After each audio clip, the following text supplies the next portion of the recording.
So I just got the IDO3D vertical pen, and I was going to do a review on that. In the kit that comes in this box here, you get the guide map, which is this right here. And the guide map has your instructions and tells you a little bit about the pen. And it gives you 3 projects to do. Now these are intermediate projects, so if you want something a little simpler, you can go online, or you can just do your own designs until you learn how to do it a little bit better. But basically with a pen, you're supposed to be able to do any design you want, and you can actually mix colors as well. So this is the pen, and the pen already has the ink in it, which is, I guess, almost the same thing as they use, like a plastic that they use for the 3D printers. It does come with this cap on it. I've already taken it off, and I put the tip on here. And it does screw the opposite way, so instead of lefty-loosey, righty-tighty, mine was actually the opposite way. And the tip has to be open before you start your project. You stick your pen in here, and it has a little light on here that you turn on, and this cures your project.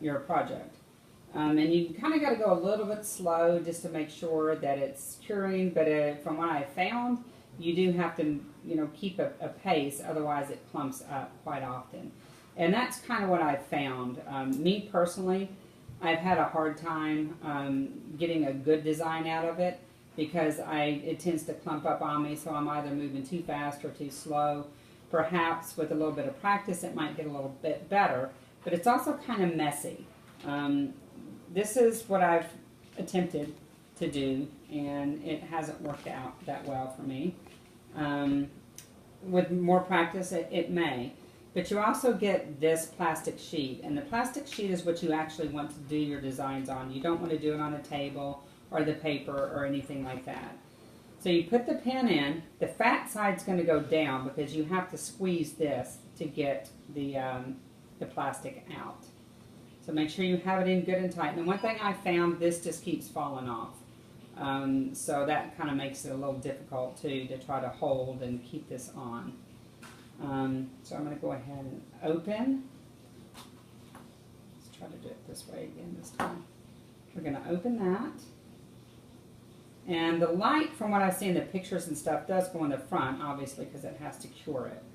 So once you have it all together, you basically, with the pen off the surface, you want to try to keep a constant pressure,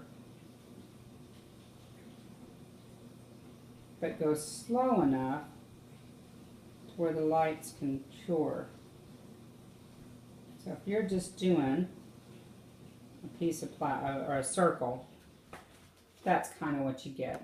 Now I find, like for me, it's not coming smooth, it's kind of bumpy, but I guess maybe that's what it's supposed to be. It does clog up on the end occasionally. Let's see if I can do it. I did see online where some people were actually going up with it. Mine doesn't seem to be working as well. But the idea is, like, you can make trees, you can go up with it.